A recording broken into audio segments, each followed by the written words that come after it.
You are now listening to Ride With Me, the Flat Tire Nerdy Podcast. Welcome to Ride With Me, episode 137. Today is August 23, 2025. And before I introduce my guest, the hotline, I'm bringing it back, guys. 818-806-8595. You can leave a question for myself or a guest. I'll download the audio and I'll plug it into a future episode. Give it a call. Humberto, I know you want to call, bro. Give the hotline a call. Follow me on Instagram, Ride With Me, TikTok, FTA_podcast, YouTube, FTA_podcast. And it's, on Spotify, Pandora, Apple Podcasts, Amazon Alexa, and YouTube. Please hit that follow button on Spotify. You can leave a comment now, rate it, share it. If you like the previous episodes, just share the episode. I mean, it's a hobby. I'm not making money off of this podcast. Well, not yet, but it's just a hobby. It's, so nothing crazy. That's why I don't really push it. I try not I feel like I'm bugging if I say follow, right? Please. Nah, that's not who I am, but just do it. And before I bring up the guest, let's talk the sponsors. Today's sponsors, this episode is brought to you by SolarX Insurance. Fast, friendly, and affordable coverage you can count on. Need an SR22? You ride a motorcycle? Already have insurance? SolarX has you covered. They help all drivers no matter the situation. Call today at 877-736-4719. That's 877-736-4719. And get back on the road with confidence. And now, to introduce my buddy Ivan. This is the first time that I have a guest in the studio since, I think, Ricky back in January. So, Ivan, what's up, my boy? Nothing much, man. Just, like you said, traffic. So now we're back. Yeah, man. And it didn't help that my fucking audio thing just stopped fucking recording. So, so even more behind. But yeah, dude, the LA traffic, bro. It's like I told you earlier, dude. The 10, the 710, the 60, the 405. It's at this point, it's just a matter of enduring it more than anything, especially being a part of LA, Pretty much accepting it, bro. Just that's all it is. That's all you really can do is just fucking accept it. I was like, when you hit me up and said, hey, I'll be there like in 40 minutes, I was like, damn, this fool told me at 6:45. That's 40 minutes. That's like 7:20, man. What the fuck? So, you know what? I took the time to go outside and I started chipping. That's a golf term. Like I said in the last episode, I got into golf. And so I was outside chipping, practicing for a little while until this fool pulled up. And then once he pulled up, a grabar, let's go. Dude, and then keep in mind, that's only from Bell Maywood to over here. It's not even that far. That 60 freeway is a joke, bro. I don't know what it is. The 210 freeway, the 10 freeway. And when I first moved out here, they told me, oh, you're going to go with traffic. You're going to go against traffic or whatever the case would be. And I'm like, I don't understand what that meant. And so when I started working out here, when I was driving to work, there was no traffic because I was going in the opposite direction of the traffic. And on my way home, I was going in the opposite direction of the traffic. I'm like, oh, that's what they meant. But enough about traffic. Yeah, we're gonna get enough of that in LA. So yeah, fuck traffic. Pero yeah, dude. Like I said, when you pulled up, I was outside chipping. I got into golf, like I said, last episode, and my brother-in-law, Officer Ricky. For those of you that know Officer Ricky, he's been bugging me for years, bro. Come play. And I always turn him down. And my compadre Roger, come play. Always turn him down. I felt like I was going to slow them down because I don't know how to play the sport. And I was like, no, fuck this shit. Sorry, guys. No, it's okay. So mid-July, we rented an Airbnb in Temecula. And my brother-in-law, so that I don't confuse people, Officer Ricky is my brother-in-law because he married my sister-in-law. So in Spanish, it's mi concuño. I don't know what the term is in English, but then my brother-in-law, he is married to my wife. He's married to my wife. He is my wife's brother. Dude, the beers are already kicking in, bro. See what happens? I told him to bring a lot of beers. Anyways, so Ricky, say, hey man, we're gonna go golf, and our brother-in-law's gonna go with us. And my thing is that with me and my brother-in-law, not that we don't see eye to eye, or we don't get along, we're cordial. We just, in the almost 13 years of me being in this family, bro, we've never done anything. We've never hung out, you know.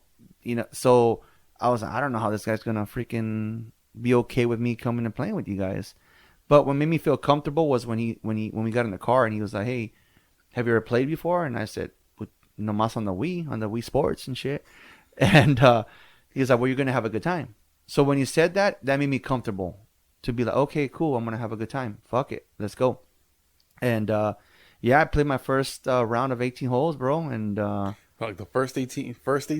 Yeah. Fuck, dude. And I played an 18 for the first time ever. Dude, and fuck that. I feel like a 9 is perfect, like especially if you're playing like at a bigger club. But an 18, I don't think I'll be able to do. Yeah, no, we did it. Like I said, we did it 18, and then at one point, dude, it was like a Super Bowl. So my brother-in-law had the flag, the hole was like about 150 yards away, and it was up on a hill, so you really couldn't see shit. You can barely see the tip of the flag, and he fucking hit it, and we got on our golf carts and we started driving up there because, like I said, it's up on a hill, and he didn't want to go up to the green and look for his ball because we thought he passed it. We thought he passed the hole and he landed somewhere in the bushes or whatever, and he was like, I can't look. So myself and his brother-in-law walked up to the hole and the ball was in the fucking hole. Bro, it was like a fucking Super Bowl party. They started breaking out fucking beers from the back of the cart, fucking cigars and everything. You know me, bro. I don't drink. When I drink a beer, it's because you offer me a beer and out of common courtesy, not to be disrespectful, I'll drink it, but it's not my cup of tea. But I'm like, you know what? Fuck it. These guys are having a good time. Obviously, something happened, so I'm gonna drink a beer with them. And they pull out cigars. I'm like, that's the one thing I won't do. I won't smoke a cigar. But other than that, just drink a fucking beer. And as it is, I was already a little buzzing because we had stopped at the clubhouse and we had a double shot of Cazadores with orange pineapple juice and a hot dog. Apparently, that's what you do. You have to have a hot dog when you're... Dude, those fucking hot dogs be hitting. It's pretty good. I'll tell you that much. It was pretty good. I think the fucking golf course hot dogs are a lot better than the Dodger dogs. Yeah. No offense. No offense to Dodger dogs. Dodgers, don't sue me. Don't sue me. It's our personal opinion. Yeah, no, they're wrong. Well, I think the Dodger dogs when they changed the brand, I think that's when they kind of started like they're not the same. Well, you know what, dude? I've only had a Dodger dog once when we went all together. Yeah. But I've never been to a dog. Well, you know, I have. But I don't know if you heard me that day. I smoked too much, and I just don't remember what happened. So. No, this guy. But yeah, that was like, fuck. You're talking maybe like when I was like 17, 18. So I don't remember anything about that. And then, well, again, me playing for the first time, we got to hole 17, and you know, I'm not doing so good with the irons. I'm not doing so good with the drivers. But I was like, you know what? This hole's not that far, but I'm gonna hit it with the driver anyways because I can't hit it. I got to go over this little lake thing, right? So I fucking hit it so hard, bro. That thing fucking took off like a rocket. And it hit a fucking tree. And it bounced and landed on the green. So Ricky was like, what the fuck, dude? This is like first time playing. You're going to hit a fucking birdie on your first time playing. No, I got a par. I still got a fucking par, bro. I still fucked up. But, dude, a par's better than fucking double, bogey, all of that. So. Yeah, so he was like, holy shit. So at the end of the day, man, we know... I was so thankful. I had a blast. I didn't think that I would have this much fun playing golf. Like I said, and then with two of my brother-in-laws, like I said, one of them never hung out with really ever. And it was fun, dude. I really thanked them and everything. And then even Ricky was like, do you see yourself doing this again? I said, fuck yeah, I do. I really do. He goes, the clubs that you were using, those are yours. I'm like, I can't take your clubs. He goes, no, those are hand-me-downs. Those at one point were given to me until I replaced mine. Everyone's first set of clubs are always hand-me-downs. And my compadres always said the same thing. He's always said, no, you go to the swap meet and fucking find them at Segunda and at the swap meet and shit. I'm like, oh, okay. So Ricky's like, here you go, bro. These are yours. And I'm like, no shit. And then you hooked me up with a couple clubs yourself, which my son mastered one of the drivers that you hooked me up with. I took him last week and he was fucking, órale, mijo. Bombing him. I even made him fucking dress to the occasion, bro. He's like, you gotta wear a polo. It's like, what?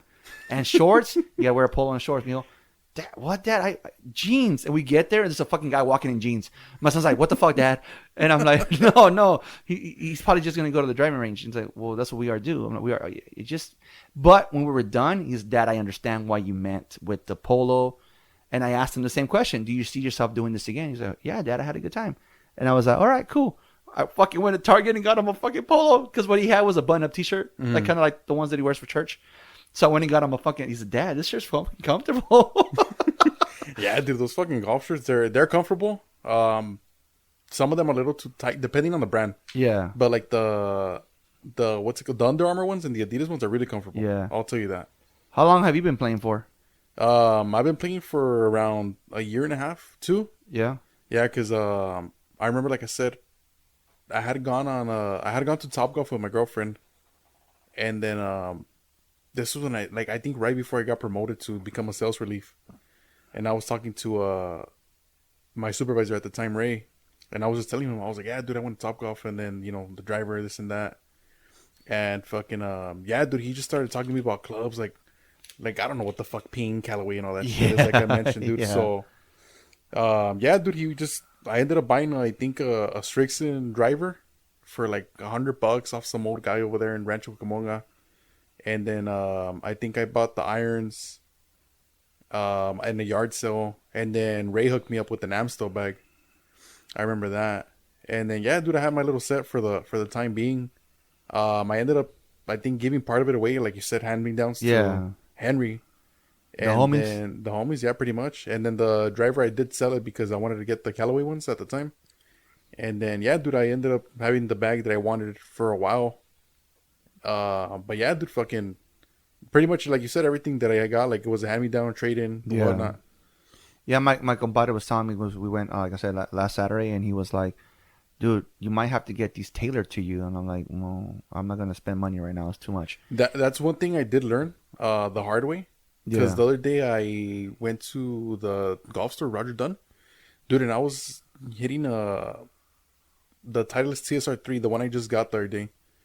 And it was, I think, it was like a couple of, like half-inch over or something like that on the size, dude. And, dude, that shit's hitting bombs now compared to the Callaway I had before. And then the irons, I found out that I had to get them like 2 inches higher, like an inch higher or something like that.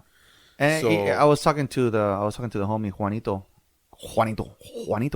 and he was like, yeah, yes and no. He goes, I'll teach you how to stand. It's how you stand or whatever. So I'm like, okay, pretty much bending the knees a little bit more, and then but I'm not about to start spending a bunch of money on golf clubs, and bro, It's a very expensive sport. Exactly, It's a very expensive sport. exactly. So my wife's like, my suegra's like, out of all the things that you could have bonded with my son, why this? Why this?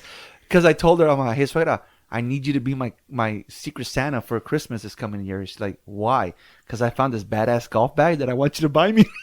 Dude, and it's funny, my friend Miguel, the one I went to school with, is one of the closest homies I have, other than my compadre too. We were talking, dude, and he's like, fuck, dude, he's like, you pick like the 2 most expensive hobbies like anybody could do. It's golf and off-roading. Dude, my wife reminds me all the time. It's like, you have 5 bikes in the garage, you have podcast equipment, you have fishing equipment, you have now golf.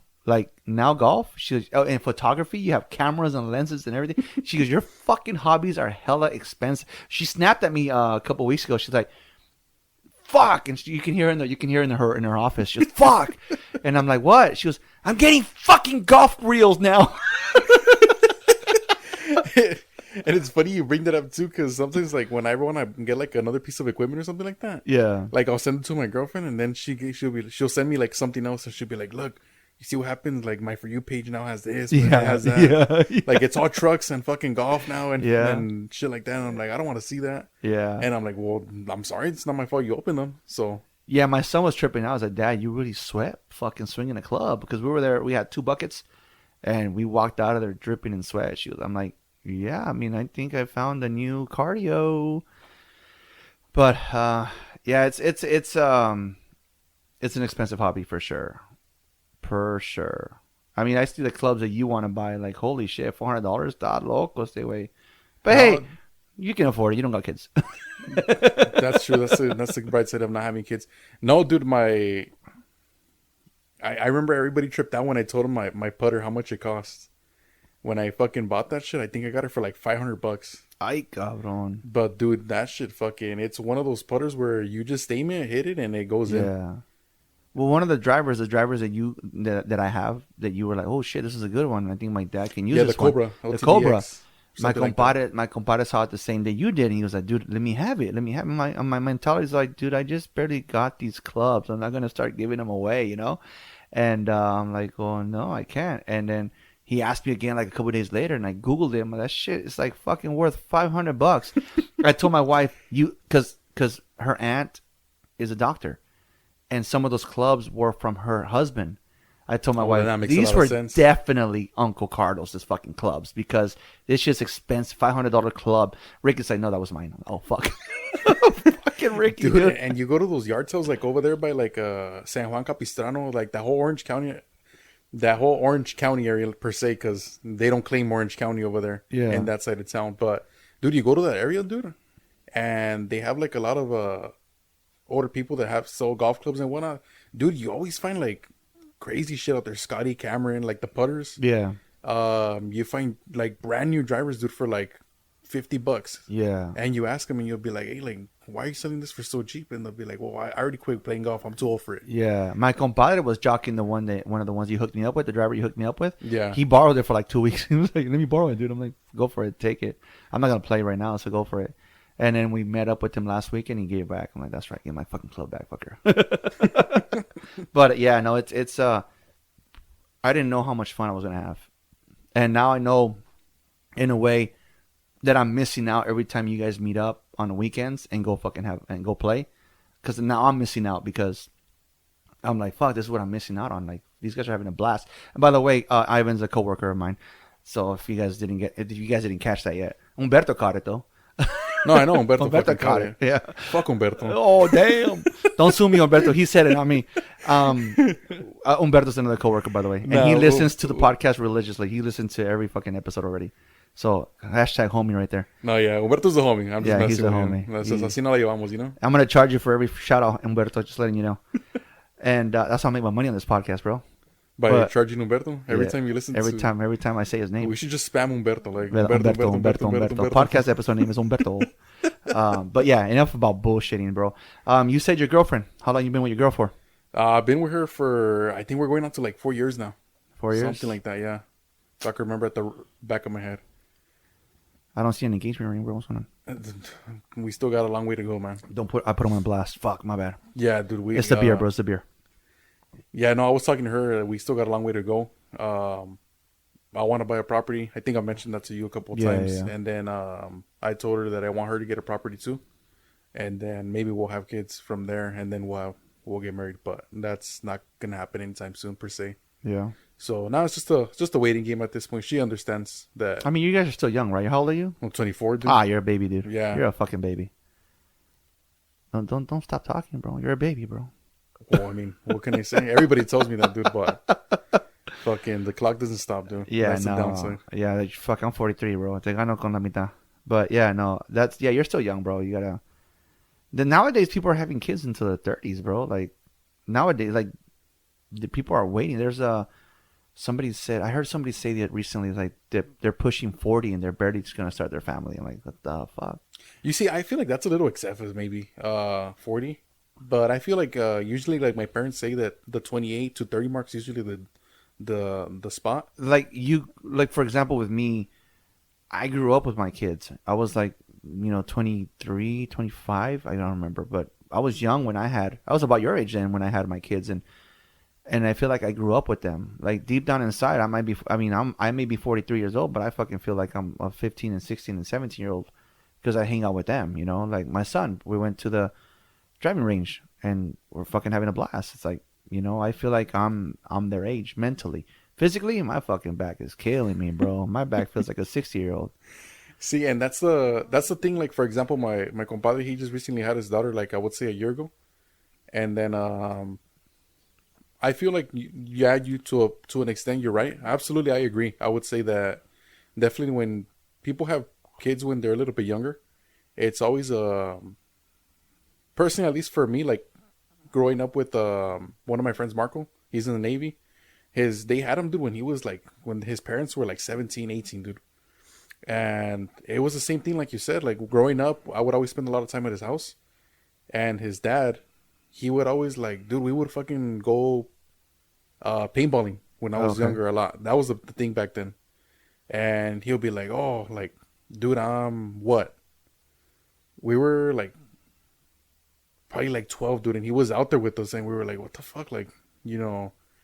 And then just stuff like that, video games, dude. Like he played with us, you know. It's a lot of time, and I feel like at least with my parents, since they're a little bit older, I didn't get to experience that. You get me? Yeah. My dad was very like about hustling and whatnot, and then and when I would, you know, spend time with my dad, at least like when I was smaller, it didn't feel forced by any means necessary. Don't get me wrong, but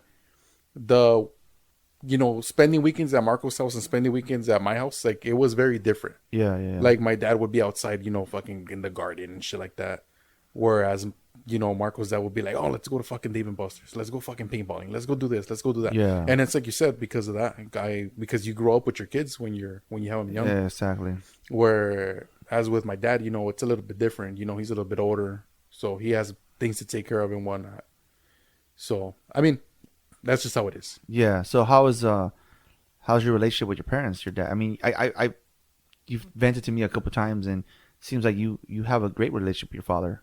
Now that I'm a little bit older, I would say that the relationship with my dad has improved a lot. And I don't mean it, you know, and then like I said, in any bad way or anything like that. But usually with my dad, he was present, obviously. But with, you know, being the man of the house, you know, he was a bread maker. That's how it was. So when I was younger, I didn't really get to spend too much time with him. You know, it was always like, oh, I was like, hey, you know, let's go to the park. Oh, tengo que hacer algo. I have to go do something. Or I'll be like, hey, let's play. You know, he would come fucking home tired as fuck. You know, I didn't even know, dude. Yeah. I was like fucking over here 8, 9, 10. And then I was like, let's play. Oh, right now. Let me get a 5-minute break. And that 5 minute will turn into an hour, dude. And then after that, we'll play for like, 30, 40 minutes and then back to bed, you know? Yeah. By the time. And now that I'm a little bit older and that I don't really like doing a lot of fucking desmadre per se, we're usually like just hanging out in the yard. We'll hang out, crack a couple of beers open. ¿Tiene hambre? Yeah, we'll get a pound of meat. Let's throw something on the grill, you know. I was like, hey, what are you doing? What are you doing later on today? Oh, I'm going to cut the grass. Nah, fuck that. Let's go fucking hiking. Let's go off-roading. Let's go do that. And I feel like the time that I spend with my dad now as an adult, per se, it's much more relaxing and more advice than anything. Whereas when I was little, it wasn't like that. So, like I said, the relationship with my dad is a lot more, per se, understandable now. And with my mom, she's always been the person that's always been at home and whatnot. So I feel like with my mom, I had a great relationship no matter what. Like, it's always been like that. You know, we could have an argument one day, and then within the hour or two, we'll be back to normal. So that's what I would say for sure with my parents. I don't feel like I have any negative. No, that's good, bro. No, Yeah. no, that's great. I mean, so does that mean that you pretty much hung out more with your mom as a kid? No, yeah, definitely. Yeah. Because I would do everything with mom. Yeah. We would go grocery shopping, buy clothes, all of that, dude. School, walks to school, walks to the park, going to the liquor store, pick up a little snack or something. Yeah, with my mom, it's always been like that. With my dad, it was a little more distant. But now that he's older, he spends more time at home. Then yeah, you know, I spend more time with him now. Majority of the time of the weekends, you know. Yeah. But with my mom, yeah, it's a little more with my mom for sure. Definitely, even to now, it's always with my mom. Yeah. Any siblings? Yeah, well, I have like I mentioned to you, I have my sister Dolores. Oh, that's right, your sister earlier. So yeah, my sister Dolores is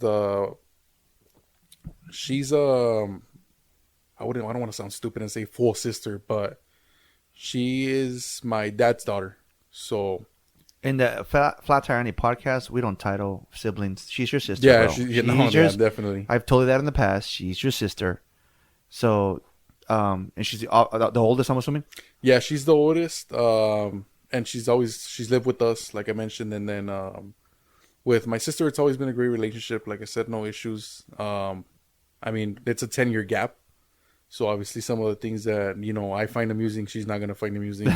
Some of the things that she finds amusing are going to be my cup of tea. Yeah. And then I also have my other sister, Denise, but she's a little bit older. She's 40.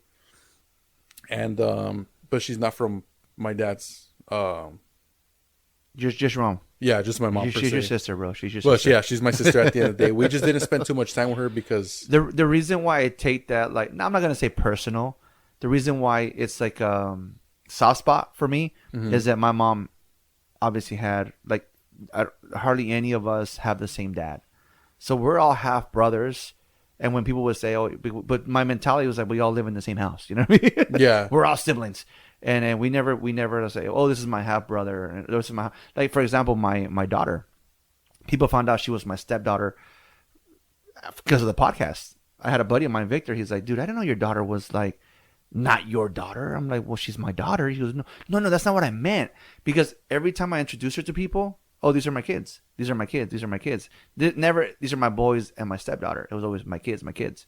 Same thing with us. "Oh, this is my brother. This is my brother. This is my brother." Because, like I said, my mom was married multiple times, and different kids came out of there. So that's why I tell you, dude, she's your sister, bro. Yeah, no, I'm not denying it. She's not, definitely. But yeah, like I said, with my sister Dolores, she lived with us pretty much our whole life. But with my sister Denise, my mom came to the United States around the 80s, 90s, I would say. Yeah. And she left her over there because my mom's plan originally was work here for a couple of months. And then bring her kids. And then go back. And then work back over there for a little bit with what she had saved, come back, work, go back. Yeah. So pretty much just hop back and forth. But that didn't end up happening, obviously, because she met my dad and they had ended up having my sister. And then I ended up coming along. So you're the baby? Yeah, pretty much. Must be nice. So with my sister Denise, she never grew up with us per se. But with my sister Dolores, I grew up with her and everything. We spent time together, obviously, here and there. Right. My sister more than anything, but I didn't really get to spend the time with her like that until recently.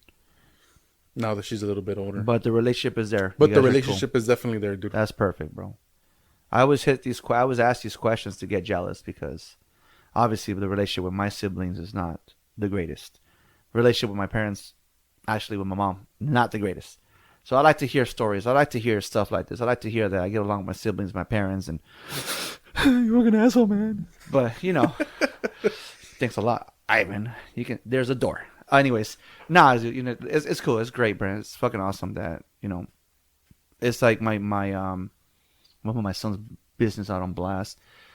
He just turned 18 recently, and he met this girl online, and they've been talking online, and so we surprised him by asking her, "Hey, if we pay for your trip, will you come down for his 18th birthday?" And she was like, yes, I know you're of age, you're also 18, but I need your parents' permission, and I need you to get permission from work. I will not be buying your plane ticket until I get these two permissions approved. And she got her approved, whatever. So she landed here. His birthday was on Sunday. She got here on Friday. That's why there's a bed in the podcast studio, as you can see, because this is where she stayed. And when she left, she told my son, "You're very lucky." He goes, "Your parents love you." Because on his birthday, I had made this fucking little video with a couple of songs that fucking made me cry because it started off as him being born to what he is now. And so it's like a little timeline. And we took him to Knott's Farm. We freaking had a birthday cake. We sang happy birthday for him. His grandma showed up. Officer Ricky was there, and his wife was there. Dude, I got to meet Officer Ricky. Officer Ricky's cool, bro. You talked to him on the phone that one time. Yeah, I remember. Officer Ricky's cool. Anyways, and so she saw how much his family loved him. So she was kind of like telling me, you're very lucky. Because, as a teenager, my parents hate me. My parents are the worst and la, la, la, la, la. You can only imagine what they're telling their friends. The moment she told him that, like, he's been so chill with us lately. Like, no outbursts, no fucking, like, throwing a tantrum or nada. It's like, because I think his girlfriend telling him that made him realize, holy shit, I'm lucky because other people don't have that. Apparently, her relationship with her parents, same as you, her dad's a lot older. So didn't get to pretty much bond with her father like a daddy's little girl should bond with her father. So no, my son was like she told me that I'm very lucky. See, Andele cabrón. that's one of the things that I feel like when you're younger, definitely I would say that you don't see that. You don't see that. You don't see it. Yeah. You definitely don't see it by any means necessary. And I feel like you don't really get to understand that until maybe you start seeing your parents' age. Yeah. Because there was a time where, I always saw my dad in a suit, or because he used to sell houses and cars for a while. And then, dude, I would always see him like in a suit and, great black hair, fucking black mustache. And now I look at him and I'm like, dude, like, ¿Qué te pasó? You had the pelo blanco way and all of that shit, Yeah. And then same thing with my mom. Like, my mom always, her face at least, nunca tenía like wrinkles or nothing, dude. And I look at her now, and when she smiles, you can start seeing like a little bit of age. And I'll be honest, dude, you never, like I told you, you never fucking really per se pay attention to that until it hits you. Yeah. And you're like, you know what? I'm very lucky to have my parents, dude. I didn't see my daughter for like 5 years because she took off. People that have listened to the podcast know the story. She took off at 16, just real disrespectful, whatever. And so I sent her back with mom. And I saw her for the first time in 5 years a couple months ago. I met up with her halfway. She lives in Bakersfield, so I met her halfway in Valencia. We had breakfast. And the first thing she said, Dad, your beard, it's white. I'm like, I actually like it. I like it. she hasn't seen me. She hasn't seen me in years, bro. When she saw me, I'm like, actually, all this half of my beard is all you, cabrona. It's all you. It's all you, all the fucking it's stress. all you, cabrona. Yeah, dude. And when she said that, I mean, she's probably not going to admit it by any means necessary. But yeah, dude, it probably hit her. Be careful because Ricky's parents fucking spot check the podcast and they call him out on his shit, bro. So you don't want your parents to check you too, bro. Nah, I think I'll be all right. So, but yeah, dude, I mean, definitely, you don't really, like I said, you don't pay attention to that, dude. Never. Yeah. And then when somebody brings it up, or when, it comes to a certain time, you're like, dude, I'm very grateful for my parents to be still around. Yeah, that's awesome, dude. So that's awesome. That's just how it is, Yeah, I mean, I got a phone call recently that my mom was in the hospital, and I just didn't know how to take the news. She's alive, but she no se cuida. She probably won't be here. She probably won't survive 5 years. So, I don't want to say too much because I don't want to put her business on blast. Pero, and my wife kept on checking on me. My brother was here too. Obviously, I haven't recorded a podcast because he stayed in here too. As you can tell, this is a podcast studio / guest bedroom. And he kept on asking my wife, is he okay? Is he okay? Because I don't have a relationship with my mom, but they don't know how I'm going to react if I do get that phone call. And I talked to my brother Angel, and I told him, the only thing is, bro, it's like, I don't feel like she's my mom. And if something happens and you guys expect me to help with expenses, I'm probably going to give you a quarter and ask for change back. And I don't want that to cause you and I not to talk again. He goes, no, I understand. But I mean, I do pray for her when I go to church. I hit up my brother and I ask him every once in a while, hey, how's she doing? Oh yeah, she has to go see the doctor like 3 times a week, some shit like that. So yeah, she's on top of it. I'm okay, cool, as long as she's on top of it. But like I said, her and I don't talk, so she did text me, hey, I heard you were praying for me. Thank you. And yeah, no problem. I actually prayed for you before I even found out you were in the hospital. So yeah. So you are a very lucky man to have a great relationship with your parents, bro. Definitely. I agree. Now, before I start crying about all the bullshit, my child trauma, I never knew my father. Job. So obviously I met this guy at work when he became a salesman in our team. And I think He won't say it. He won't own up to it, but I took him under my wing, you know what I mean? He says that that's not the case. Fucking guy. You gotta be more on time, bro. You gotta fucking wake up earlier. Don't be fucking late. And, yeah, no, him and I are coworkers. And how long you been doing, this job for?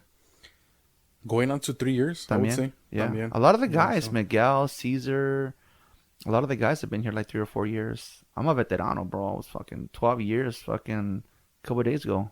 12 fucking years, bro. Shit. Yeah, dude, like I'm looking at your salesman Oh, of the yeah, year you see check. that I'm like, shit? damn, dude, that was Ah. 2019. I was fucking barely leaving high school, bro. Look at that. Look at the fucking, you got the ASA trophies. You got the fucking ASA trophy over here.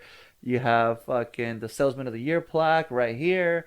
The fucking Modelo helmets. No, bro, I was a star back in the day, bro. I don't know what happened now. The TVs in my fucking house, todo, bro. The fucking You're cooler like, I've outside. never paid for one TV Dude, ever. you know what? That's a trip because I've always wanted a better TV. This TV is like one of the first TVs I bought back in 2010. So I never wanted to buy a bigger TV. I had the money, but I'm like, fuck, man. These guys win them left and right. What if one day it's my turn? One fucking Christmas, bro, me chingué dos. I won 2 fucking TVs. And then dude. we know how we have the year company meeting. Yeah. So this was in December. I won 2 TVs. In March, I won another one. Fuck, And dude, then- qué pinche suerte, And man. then it's a trip because during I think it wasn't COVID, but it was still COVID protocols, so we didn't have the meeting. My fucking TV in the living room took a shit. Like, it's a trip that this TV from 2010 is still working, but one from 5 years ago took a shit. They don't make them how they used Exactly. to, bro. They don't make them how They they don't. used to. So I get a call. Hey, dude, the company meeting. Yeah, what's up? He goes, there's a TV waiting for you at the office. Oh, what a fucking luck, dude. Are you fucking serious? So the only TV I've purchased recently is the 43-inch TV that I put in the garage, and that's because I have a pool table in there, sofas, a dartboard. It's a man cave over there. And when the guys come over when we do fantasy football, my wife's like, go knock yourself out in your garage. So I pimped it out, bro. Right after this, I'll show you the garage. But that's the only TV I've purchased in the last 14, 15 years. And that's a little TV that I put in the garage, 43 inches. Everything else, me la gané speakers, fucking barbecue, ice chest, all bro. And then, You know what I've won a lot from Trips. those raffles, dude? Fucking speakers. yeah. I feel like I have like so many Oh speakers. yeah, bro! I have all a the shitload of time, speakers. dude. Another, somebody called me from some Sam Adams, the Truly. They're like, hey, you did this much sales on Truly. You get a speaker. I'm like, can I just get money instead? And it took them like 3 months to give me that fucking speaker. I hit up my supervisor. I'm like, hey, so somebody called me like 2 months ago about a fucking speaker that I won from Truly. Oh, I'll look into it. A month later, hey, who the fuck told you about the speaker? I'm like, I don't know. The guy called me and said, hey, you want a speaker. Dude, when I brought it home, my wife said, oh, fuck yeah, this is going in the bathroom. So she fucking has it in the bathroom. Dude, and it's funny because I remember when I was a relief, I remember Ray texting me. He's all like, hey, bro, he's all like, you want a speaker? And I was like, all right, cool. And then I think the same week I had my interview for the route.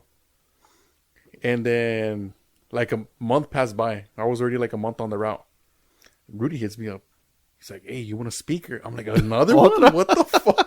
Like speakers back to back? Or Dude, what the I fuck? had, at one point, I had like three different ice chests, and 2 of them were the same exact thing. And then my brother-in-law, my wife's brother, he's like, hey, dude, you have 2 of these. I don't know why. I don't get, not that I don't get along with the guy. Him and I don't have anything in common. Him and I, if my fucking house is on fire or something, he wouldn't be the guy I'd be calling, bro. You know what I mean? In case of an emergency, he's not the one I'd be calling. And I just like, nothing. You want it? Take it. And then I'm like, what the fuck did I just say? What the fuck did I just? I don't need it though. But no, he uses it. He fucking like every time. Oh, my brother-in-law gave me this because there's a Corona cooler. Yeah, my brother-in-law hooked me Dude, up. but you know what's funny? I feel like with anything from like our job, fucking, I don't want to say speakers again, but fuck, like coolers, jackets, fucking hats. Yeah, Like, dude, sometimes I'll give my brother-in-law like a hat. yeah, Or I'll give him the pullovers yeah. here and there, dude. And those motherfuckers, they can't take it off, fool. They Yeah. can't. Yeah, And my then- suegro. I gave my suegro a VMC hat, the VMC hat, and he fucking loves it, bro. He fucking put it on top where like same idea of my up here. Yeah. Where he has a fucking basketball with Kobe's autograph on it.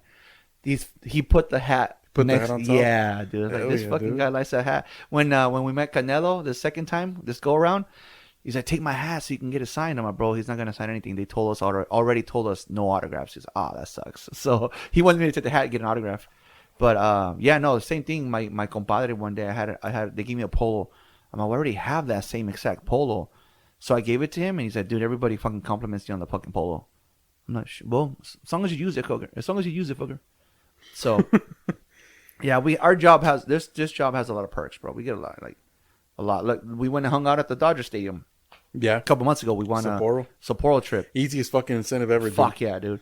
And it's funny because our plus one was each other. We didn't invite our wives or spouses. It was, Yeah, dude. it was us guys. Like you, what do you call it? I think I took some guy. I don't even know. He's not even on our team, but Oh, fucking Pete. yeah. Peter. And then so we just instead of bringing our spouses, hopefully the wife don't hear this fucking podcast. Instead of taking the spouses, we took the homies, and we had a good time, bro. We had a good time, and freaking the guy Andrew from Sapporo, his girlfriend had like a big old thing of fucking ice cream. Like, wait, there's ice cream and churros, bro. So Oh, yeah, we they were started all over. passing out churros to everybody. Dude, but I think they got fucked up, dude. Because I don't know if you saw towards the end, they had those like those things that they sell in Las Vegas, like with Yeah. the fucking big ass cup.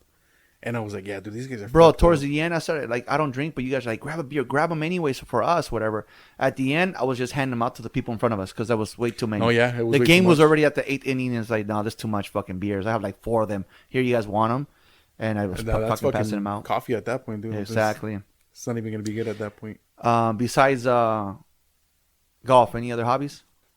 Yeah, definitely off-roading. That's one of the ones fucking that I'm very into. I bought the Silverado like November last year, more so. Yeah. And yeah, dude, I've been just hitting trails left and right. If we can hit the trail, we'll park, we'll go hike it There you go. and stuff like that. So yeah, I mean, definitely off-roading and hiking. Those are the two main ones, aside from golf. But yeah, I would say off-roading definitely more often than anything. All right. That's about it. That's about it, as much as I could think of. Well, it used to be paintball back then, but dude, we haven't fucking done that in a long time. Yeah. But yeah, those are the only really three I could think of at the back of my head, man.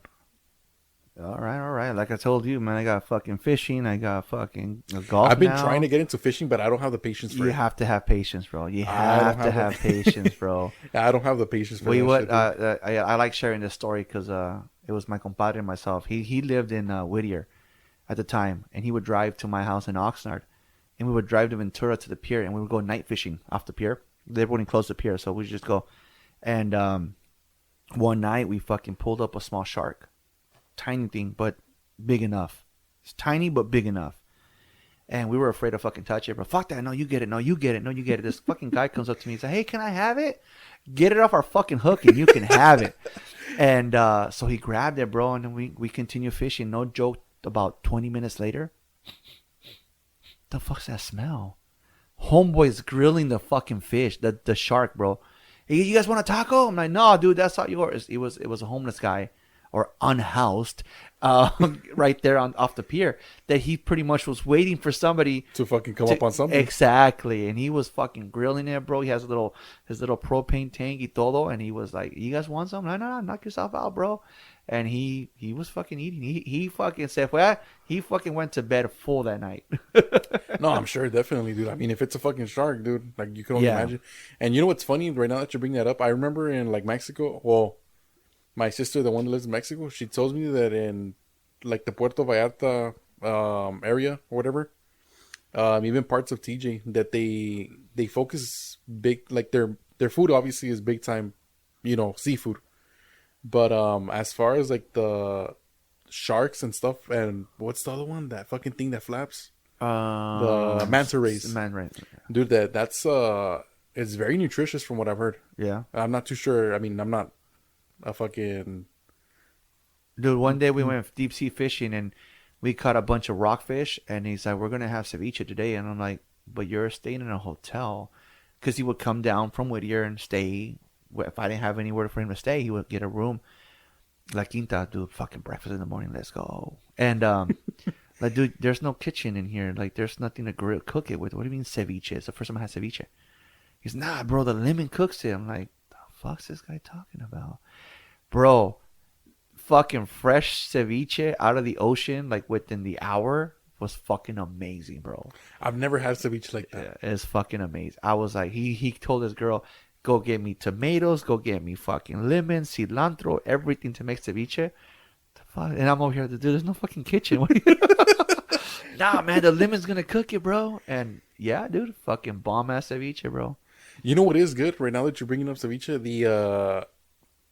They sell like these at Vaughn's and Albertsons more than anything. They sell these like slabs of tuna. Yeah. It's almost like, it looks like pink almost. Yeah. And dude, you cut it into little cubes with a little bit of soy sauce and lemon, dude. That shit's fucking good. Yeah, that's good. We gotta try it then. I try it one day. I mean, I wasn't even into sushi, and my wife got me into sushi, so now we love it. My boys love it. So, but Need auto insurance or an SR22? Like now, SolarX Insurance gets you covered fast. No license, no problem. We speak your language, shop the best rates, and get you back on the road today. Call 877-736-4719. That's 877-736-4719. Visit slxinsurance.com or call now 877-736-4719. Quick, easy, done. SolarX Insurance. Drive with confidence. Yeah, we're good timing. But you you're coming on the podcast to, share some stories that you have never shared with anybody. That's obviously the purpose of this podcast. You sent me a text message, and out of that text message, I came up with some questions. Y a ver cómo te va, bro. A ver cómo va. No, yeah, let's get into it. So again, it's not in order. I just came up with the questions. You talked about the lowest point at one point of your life, right? So before your lowest point, what was life for you? What was life like for you before you hit that lowest point? Well, I mean, I feel like the lowest point, the time that I hit the lowest point for me, dude, it was like around when I was like, 19 or 20 or so.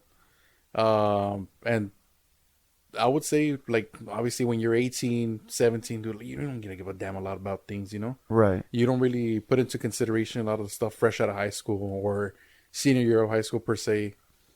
And yeah, dude, I mean, as far as I remember, before that ever happened, dude, like, it was just fucking us. Like I say, it's my compadre William, one of my closer. I have like maybe a couple of friends, my homie Martin, Johnny, Miguel, and dude, all we would do was just go out. Like, we would fucking, when Cane's was the chicken fingers, Yeah. when that was a thing, like when it just came to California, the one in Downey specifically, dude, we were always fucking there. Like, we were there 24/7. Like, we would finish school and be like, well, let's go eat. Where are we gonna go eat? Fucking Cane's, let's go. And it's funny because my friend, my compadre William, at the time, he had a Camaro his dad had given him, and fuck, dude, he almost like 8 fools in that car, 8 guys in that fucking car deep, like fucking fitting like sardines, dude. And we would go eat. We would just be fucking eating out, working out, messing around. Like, it was just, dude, it's like every other kid around that age. Like, you don't really worry about stuff, dude, because you have your parents who has a backbone. Life doesn't hit you at that time, realistically. So we were just going out left and right. I remember that. Fucking, we probably tried, I mean, a lot of the restaurants within LA. Going on night cruises. I remember my dad had gave me an F-150 at the time, and fucking, dude, we would roll deep, like just go to the canyons, just kick back out there. And yeah, dude, we were minors at the time, and there was a liquor store that used to sell us beer. Budweiser 30 packs, dude. Budweiser. We don't say that. We don't say that in this house. All right. The red one. We don't say that in this house, bro. What the hell's your And problem, yeah, dude, bro? fucking, we would go up to like the Los Angeles Crest, the highway, and yeah, dude, we would just kick it out there till like 2 or 3 in the morning, just drinking. Yeah, dude, we didn't. At that time, it's just honest truth. We didn't really give a fuck. Yeah. You mentioned that a little depression, a little bit. So, what were the first signs that you were slipping into depression?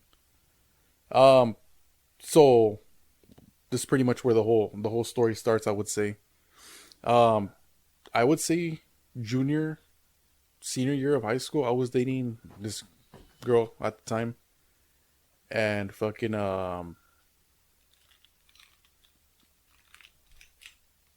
we were together for a pretty long time, and obviously everything was going normal. Like, I tell you, we were just going out with friends, all the time. I would spend time with her sometimes, and yeah, dude, this was like I would say maybe right before COVID started, or like when the COVID restrictions ended. And yeah, dude, we broke up. We had some issues, I would say that definitely part mine, part her type of situation, and we didn't really come to an agreement to continue the relationship. And obviously, I found out some things about her, and same thing with her. She found out some things about me. And yeah, dude, I mean, I would say that, hanging out with my friends every single day, going out and doing all this shit, like it really went from doing all of that every single day to like within a couple of weeks to not doing anything at all. Just wanting to stay home, just sleeping, just not interested in anything at all. And I feel like at the time I didn't really think too much about it, dude, but just the music I would listen to, like everything just changes. Right. It's one of those things where you're like, oh shit, like you don't really realize it until later on. And fucking yeah, dude, I mean, that's when I would say the whole problem started per se between, me and her, and, stuff going on. And yeah, dude, I mean, definitely, like I said, hanging out every day, going to nothing at all. Yeah. These guys would be outside my house. They'll be like, hey, let's go out, let's go out. Nah, dude, I'm not really feeling it today. For sure. I would say that's one of the ways that I really caught on to it.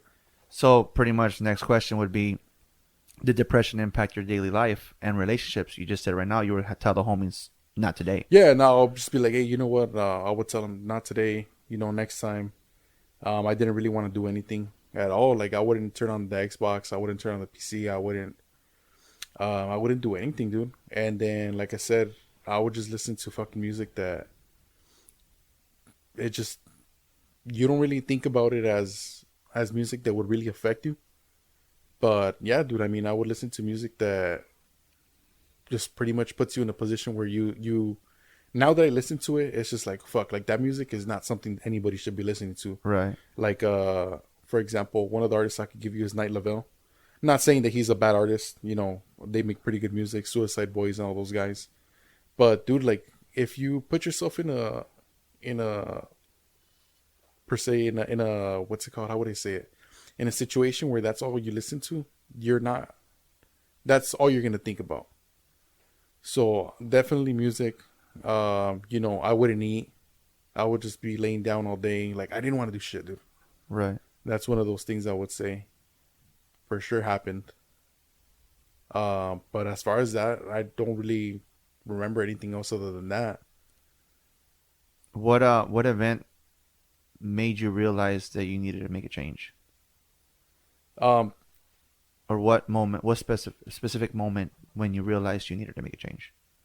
So when me and my ex broke up, dude, I kind of felt like the person that I would spend a lot of time with, and do so many things with at that time, at least. I feel like I didn't have anybody to be there with anymore, or there wasn't really it's a little bit hard to explain, but the person that I would really devote so much time to, like, it wasn't there anymore. So I kind of like just lost the touch for certain things, dude. And at one point in time, I've never told this to anybody per se, but I really did consider taking my life, dude, because I didn't have anybody to to be with at that time. And when I was with her, my relationship with my parents kind of went downhill. With my sister, kind of went downhill for a little bit.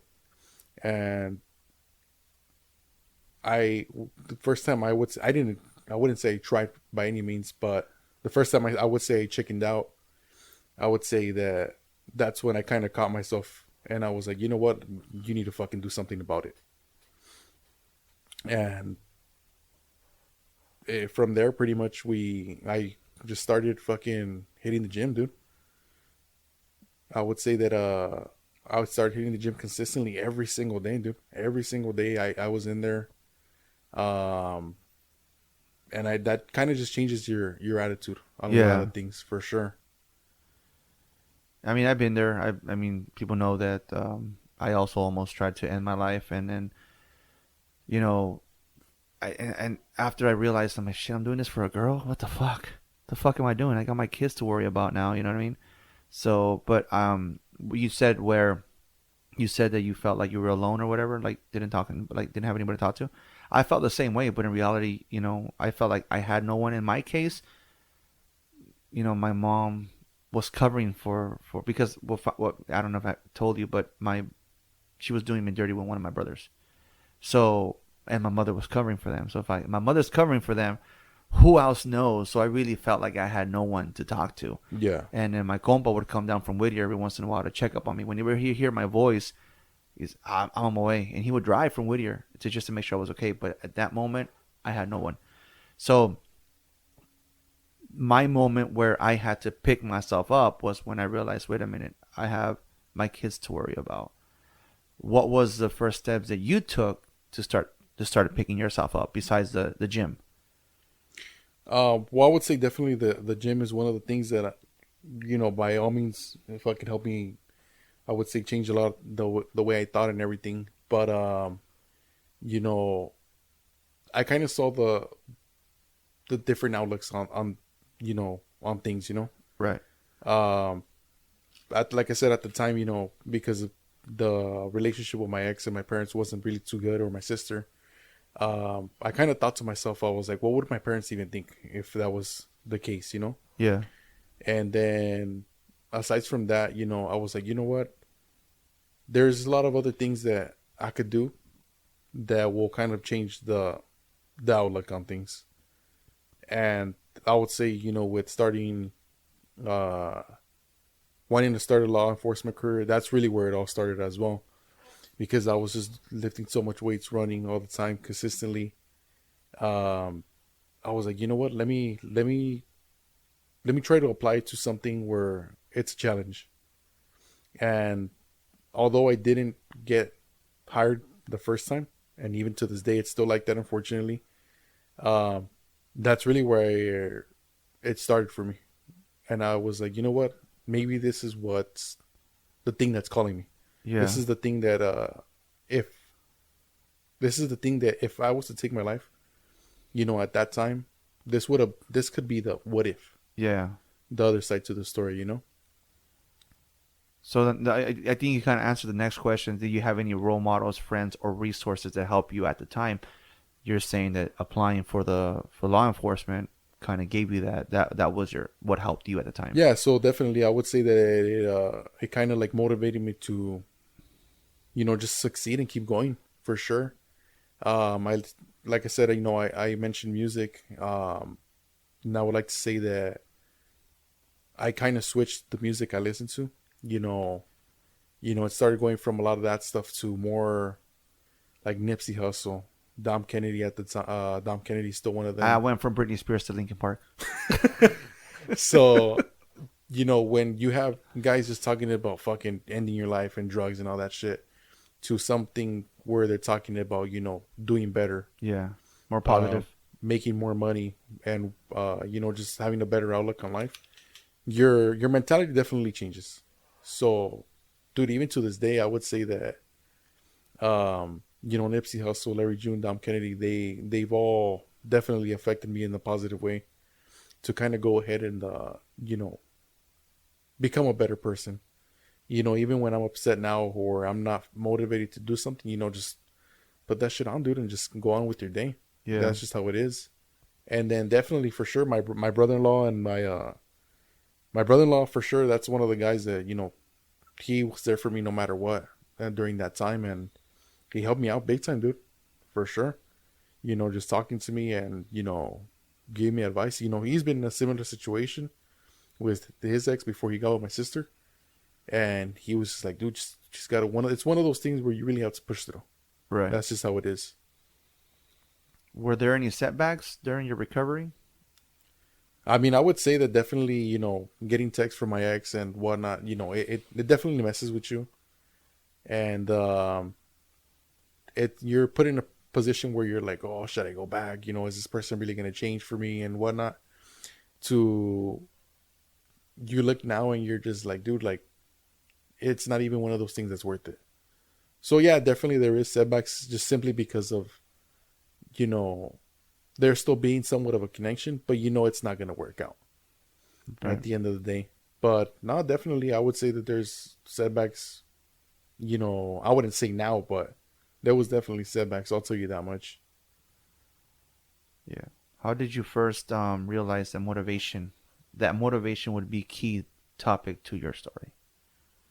So definitely when the motivation started to kick in a little bit was, you know, when I started going to the gym and, you know, you start seeing growth. You start seeing, you know, I would say definitely that when I was at my lowest, dude, I weighed a ton because I was working fast food, and you know, just seeing all that weight fucking shred, dude. It's like, fuck, you know, that shit kind of gives you a little confidence boost, you know. Yeah.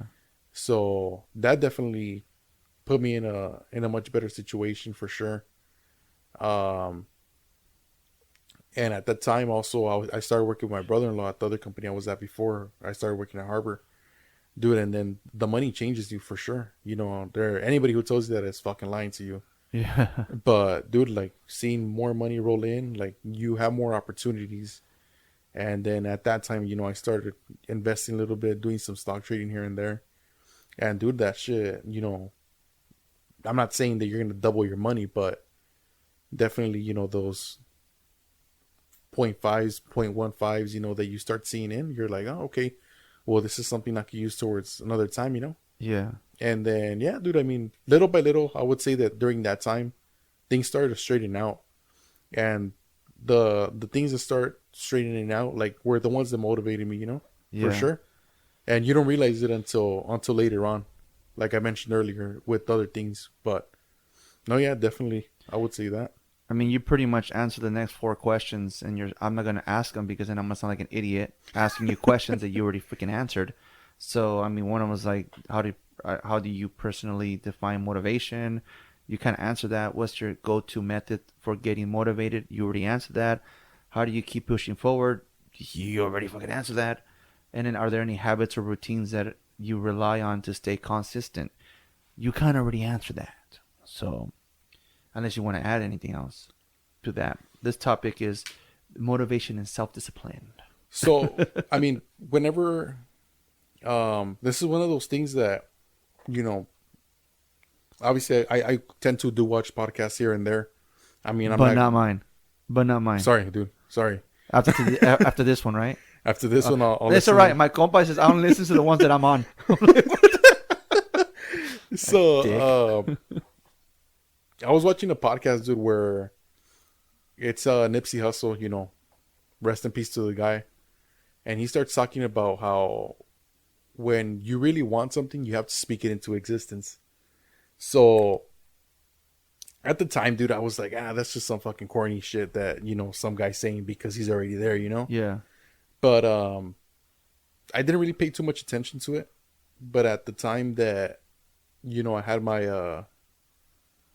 At the time I had the other car before I had the Silverado, I was like, oh, I want to get a new car. And dude, like, estaba chingy. Like, that was my thing. I was like, I need to get a new car.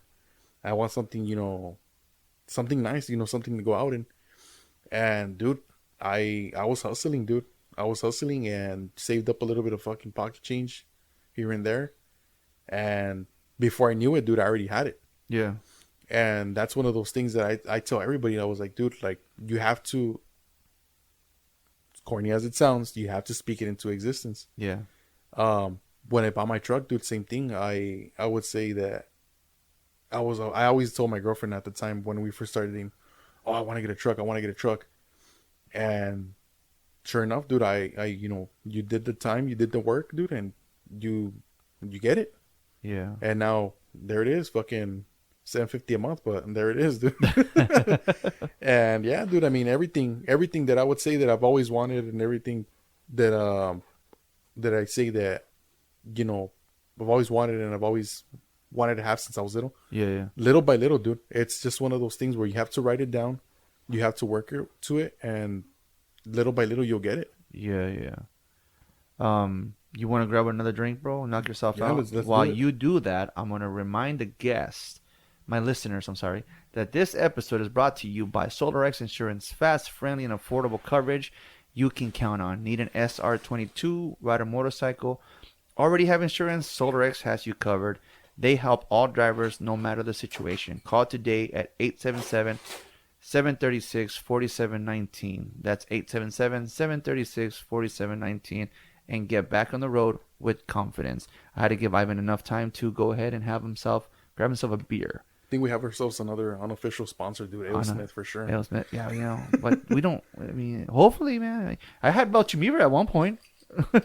Belchimira was hooking me up. I've never had Belching Beaver. Yeah, they actually I kind of liked the seltzer when they had the seltzer for a little while.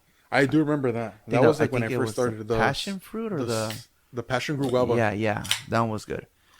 And you know what, bro? You know what? I'll have one with you. I'll have another one. Yeah. Pásale. Here you go.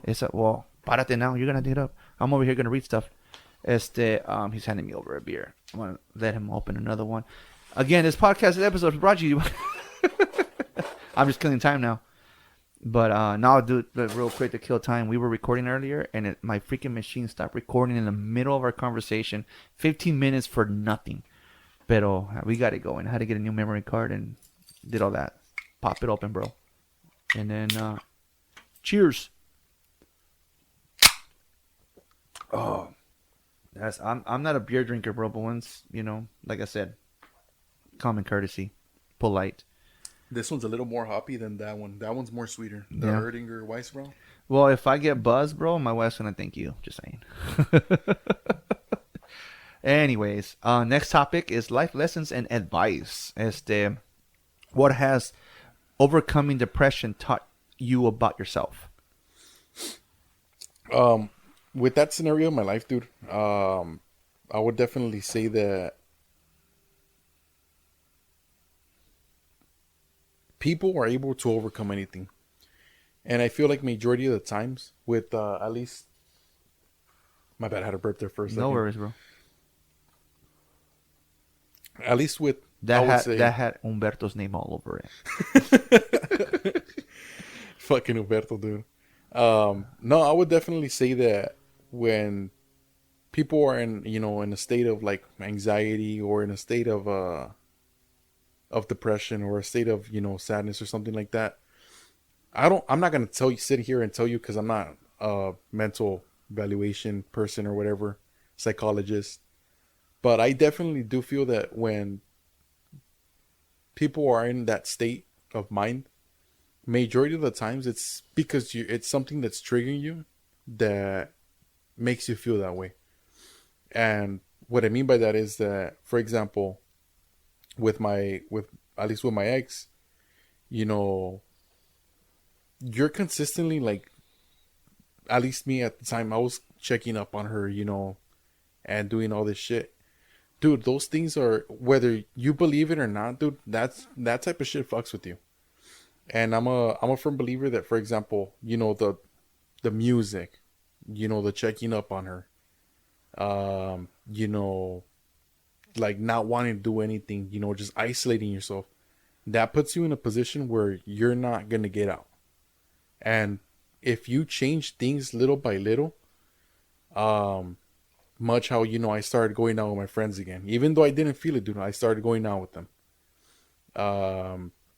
Changing the music you listen to and whatnot, your mind kind of shifts. So you start going into something more positive, an environment where you feel welcome and whatnot, dude. So your mind changes and you're like, okay, I'm around good people. I'm around, good vibes and whatnot. And you don't think about it, dude, until it's over. So I feel like a lot of people, and again, it's just out of decision most of the time, they choose to stay in that position. And sometimes what people just need, man, is that they just kind of have to really realize where they're at. And then depending on your situation, it could change or it can't change. You have to accept it and you have to move on with that. Yeah. And once you move on past that, that's when kind of, things start changing for you. At least I would say, I mean, not everybody's the same, definitely, but that's the way I feel like most people are just in a position where, changing a few things could change the outcome of the way they feel. Yeah, well, it seems like you answered the next two questions. What would you say to someone who feels hopelessness right now? And it sounds like you just... It gets better. Yeah. It always gets better. You just have to give it time, let time do its thing. And it's a trip because you met me just a couple years ago, right? 2 years ago, maybe? 2 years ago. 2 years ago. And if I were to tell you that in 2010 I was homeless, in 2007 I almost killed myself, would you believe that? Honestly, I wouldn't, dude. So we were at so the radio show, the people that gave me this Flat Tire Andy nickname, my sister-in-law won tickets to they call it a second chance prom. Second chance prom is for people that never got to experience prom back in their days, back in high school days. So my sister-in-law won some tickets and they asked us to go. So when we went over there, I told my wife, would you ever assume that we'd be sitting on a boat with technically celebrities? And because they're technically celebrities, like we're freaking dressed in freaking my suit and her dress, and we're like from where I was in 2010 to where I am in 2025. You're right, life does get better. And I always remember the time where right after my grandfather passed away, he came into a dream and I was stressing. Around that time I was stressing about money, and he came into a dream and he told me life will get better. He wasn't lying, bro. Like, life did get better. And so, yeah, no, what you just said, life gets better. No, yeah, dude, definitely. And I feel like a lot of people, and like I said, at the time, you don't acknowledge it because, you're in such a place where you're like, fuck, like, I'm never going to get out of here. But you start seeing, like, the positives in life, dude, and you come back. Yeah. And you don't realize it until you've already passed it. I'm sure if you look back at your situation, you would probably be like, dude, I don't even believe that I was homeless a couple of years ago and whatnot. So everything takes time. Not everything's going to happen in one go, so the people that are going through it, but it definitely, it takes time. Yeah. Is there a time where you surprise yourself with your own resilience? Is that the word? Did I write it right? Like you surprise yourself like at what you've accomplished or something like that. I mean, yeah, more than ever. Yeah. I would say that although there has been bumps in the road, now, I look back and I'm just like, you know what? If you were to tell me, when I had my F-150, that old ass F-150 I had, dude, that I was going to have a fucking truck now. Yeah. And that I was going to have a way better job. Like, I would have been like, I don't believe you. Yeah. I definitely don't believe you. And you don't really think about these things, like I said, until you've already done it. Right. So, dude, it's a lot of people, they put themselves, like I said, in a state of mind where, oh, I can't accomplish it. And, dude, like, you end up doing it eventually at some point in time, and you're like, dude, I already did it. Like I mentioned to you with the whole sheriff's department thing. When I applied to Riverside, when I applied to Los Angeles County, Long Beach Police Department, I was like, dude, I'm not going to make it past the fucking physical. I'm not. Because, dude, I'm 6'2". I'm like 265, 255, something like that. And I'm just like, I'm too big of a guy. I really am. And when I started doing the physical, and they're like, oh, you passed, but you barely passed. And, next thing I knew, I was in the interview room, fucking wearing slacks and a button-up shirt. I'm just like, dude, I really got here. And look at myself before, like I was just doubting myself big time. Yeah. And I was You were like, so happy when you called me, dude. I passed the fucking exam, bro. I passed the fucking exam. and You were so see, happy, I bro. didn't think Yeah. about it, dude, until I did it. And if I did, like I said, yeah, I didn't get the position, of course. But dude, if I got that far, I could do it again. Yeah. It's just a matter of time, like I said, preparing and whatnot. Just writing it down, again, speaking it into existence, into what it is. Yeah. I think you already answered this one as well, but I'm gonna ask it anyways and see if you think of anything else. What goals are you currently working towards? Would be you went back to school, right? Yeah, I don't think we touched on that one yet. Yeah, well, I'm not gonna get too much into detail with that, but there was a little bit of an altercation that happened at work, and it's funny. I was on the phone like 5 minutes before that this even happened with you, and you were like, "Yeah, dude, like just fucking tell him that you're gonna go back to school." Yeah. Dude, I didn't even think about it. I was like, you know what? Fuck it, I'm gonna use that excuse. I was like, you know what? I was like, yeah, fucking demote me. I was like, I'm gonna go back to school anyway. But he said that I didn't take him under his wing, under my wing. And dude, I was like, I was like, fuck that. I'm just gonna focus like full time on the whole fucking police thing. Yeah. And yeah, dude, I was like, the other day I was signing up, and I was like, fuck, dude. I was like, if it really wasn't for just saying that one thing, like I wouldn't fucking be here. Yeah. And I trip out on that, dude. I'm just like, fuck. Like now I'm going back to school, finishing. I need like fucking 3 classes, dude, to graduate. Yeah. So earlier, or was it yesterday? We were talking on the phone, and he was while we were talking, he was signing up for his classes. He's like, fuck, I only needed this many. I could have been done fucking years ago. He was like kicking himself in the ass because he could have been done already. Yeah, dude. So I'm just like, fuck. Like I never expected to go back to school, dude. Honestly. And when I used that excuse, and I told my girlfriend, I was like, oh yeah, Andres told me to fucking say that he's gonna go back to school. And then she was like, are you? I'm like, no. And then she's like, yeah, you are. And I'm like, fuck, all right, ándale, ni modo. Ándale, cabrón. So yeah, dude, I mean, I signed up for school. Right now the main goal is to, finish that off.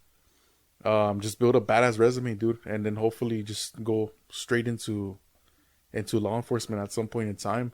Yeah. And dude, I mean, I know those guys are clocking in a gang of overtime right now. Unfortunately, there's not a lot of police work. Not a lot of policemen to do all the police work. And there's I would say my second, at least goal in life, other than right now, getting my foot in the door with law enforcement and whatnot, is to buy a house, dude. That's one of the fucking most hard. I would say that's one of the hardest things right now to do. Yeah. The economy's crazy though, so it's like just keep saving until. Yeah, dude. So right now, that's my other goal, just to buy a house, and then we'll see where it goes from there, dude. But right now, just let's knock out school, and then we'll see where it goes from there. Yeah, exactly. Maybe the next time you come on the podcast, you're already a fucking Huda. Hopefully, you dude. can't come here without a warrant, bro. I tell it to Ricky and his wife all the time, bro. You can't come here without a fucking warrant. Like the fuck. Well, last question would be, if you can leave our listeners with one powerful takeaway about motivation, what would it be? I got 2 for that. Go for it, dude. We got plenty of time, bro. I got 2 for that one. I would say that if, I mean, dude, the thing is, I feel like the other day I was talking to Humberto, yeah, funny enough. And I was telling him, bro, he's going to owe me $20 after this episode, bro. And then, dude, we should just fucking be like, you know what? This episode's going to be sponsored by Humberto. Yeah, dude, I was talking to him. I was like, dude, the thing is that, going back to school, I just feel like I'm a little too old for that shit, dude. Because everybody that I fucking know got their degree like at 22, 21, and I'm just like, fuck, dude. Like, I'm going to cut you off, but it's funny you say that, bro. I was going on my Facebook waiting for you to get here. There was a señor, 83 years old, and graduated college. It's never too late to go to school, bro. So yeah, that's what I would say, dude. A lot like people that I talk to, I'm just like, dude, I already feel like I'm fucking. It's already too late for me to go back to school and this and that. And they always tell me, they're like, no, it's never too late for that. And that's one of the things I would definitely tell anybody. It's never too old to do anything, dude. If you want to start off-roading per se, dude, go get yourself a truck. It doesn't have to be a brand new one, but there's no age limit for that. Mm-hmm. You know, perfect example, golf. You, dude. Some people are like, oh, fuck that. That's like fucking. You have to be young for that. Dude, you're fucking 43 out here hitting missiles with the fucking clubs, dude. Yeah. You know, nobody's ever too old for anything, dude. I know guys that are fucking 30 going back to trade school, and Yeah. there's nothing wrong with that. That leaves me with the second thing. I would definitely go ahead and say that if you're gonna do something, finish it, no matter what it is, dude. You know, if I'm going back to school, dude, and the main goal is to finish. Yeah. You know, there's obviously gonna be fucking obstacles in the way, like, you know, right now the financial situation. I mean, because of this piece of shit, dude. It's just a matter of, you know, pushing through and getting it done. Yeah. At some point in time, you know, the things are still going to be there. It's going to be tough at times, but you'll be back to normal at some point in time. Yeah. I normally ask my guests a question if they have kids, but you don't have kids, but you did say you want to have kids. So I'm going to ask you anyways. If one day your son or daughter, I'm going to repeat myself again. This is a grown-up conversation, so I don't recommend these episodes for kids, but I do know some teenagers that know my kids, that know about the podcast, that listen. But if one day your kids were to listen to this episode, yeah, you hear how sensitive these microphones are? Damn you, train. Now we got to wait for the freaking train to go by. Nah, what message would you give your future kids about your experience? Does it make sense? You know, yeah, definitely. I would say, I mean, it's a message that I would say, I give to my little nieces, dude. I mean, I have 2 little nieces. There you go, your nieces. That I kind of fucking treat them as my kids because I grew up with one of them, and then the other one is still a little, super little. But I tell them, dude, I'm like, you know what? I was like, I know shit's hard. You know, that's just the way it is. Unfortunately, like you said, with the economy, with a lot of shit nowadays. But you have to keep going. Yeah. You have to keep going no matter what. And when you're where you want to be, you're just starting. Yeah. Like I told my little niece, name's Phoebe. I tell her, I'm like, dude, like, when I was your age, dude, like, I didn't think about a lot of shit. And my goal was like, oh, I'm going to get a fucking degree in this and that, and then I'll be working. And I tell her, I'm like, you have that mentality right now, and you're going to see how hard it is later on. But keep going, dude. It's not going to get any easier. It's not going to get definitely it's not going to get any easier. But I tell her, I'm like, dude, keep going and fucking finish your stuff. I was like, you have nothing. You have all the support. Yes, sir. And even if there's people that don't have the support, like, keep going, dude. Yeah. There's nothing wrong about, you know, fucking, you know, there's a saying that there's a fucking business owner or something like that. Somebody who's already been there is not going to make fun of you because they understand. It's just how it is. Exactly. Before we end the podcast, anything else that comes to mind that you want to share before we cut this off? Any messages to Humberto? He's gonna hate us after this shit. He's gonna call me watching. He's gonna be like, what the fuck's your guys' problem? You guys were drunk, weren't you? Andres was drinking, wasn't he? Nah, man. I mean, there's No no final words, no final thoughts, no Jerry Springer moment. Nah, definitely not. I don't have any kids that I would want to be the father to. But Any quote that you live off of? There's a quote that sticks. I am the villain of the story. You know what I mean? I like that quote. That's me. That's Lex Luthor, bro. A quote that comes to mind. If not, we're gonna end it. No. But there is a a song that I would encourage everybody to listen to. It's called "The Weather." It's with Nipsey Hussle and Rick Ross. And at least from my perspective, I feel like the song has a double meaning to it. Okay. Because he mentions that, you know, there's a lyric that stands out to me in that song that says that he did his time in the car wash, for example, and he says 8 p.m. to 10 p.m. and that's on a rainy day. So most people would be like, well, what the fuck does that have to do with anything? You know, you're not going to be washing cars when it's raining, obviously, but there's times when I feel like everybody has bad days, no matter what. But when you really put yourself, you know, in a position where you're like, fuck, like, I don't want to do anything because I'm having a bad day and this and that, you're not going to achieve what you want to like that. And